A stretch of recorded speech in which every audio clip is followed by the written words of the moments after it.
আপনাদের যে কবিতাটা বলছি আজকে, এটা সকলের ভীষণই পরিচিত কবিতা, খুবই ছোটদের কবিতা। কবি সুকুমার রায়ের লেখা কবিতা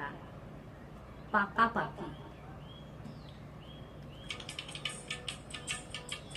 আম পাকে বৈশাখে, কুল পাকে ফাগুনে, কাঁচা ইট পাকা হয় পোড়ালিটা আগুনে, রোদে জলে টিকে রং পাকা কই তাহারে, ফলারটি পাকা হয় লুচি দই আহারে,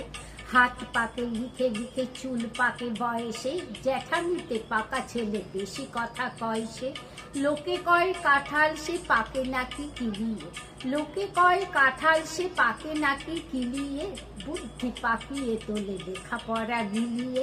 কান পাকে ফোড়া পাকে পেকে করে টন টন, কথা যার পাকা নয় কাজে তার ঠন ঠন, রাধুনি বসিয়া পাকে পাক দেয় হাঁড়িতে, সজরে পাকালে চোখ ছেলে কাঁদে বাড়িতে, পাকায়ে পাকায়ে দড়ি টান হয়ে থাকে সে, পাকায়ে পাকায়ে দড়ি টান হয়ে থাকে সে, দুহাতে পাকালে গোপ তবু নাহি পাকে,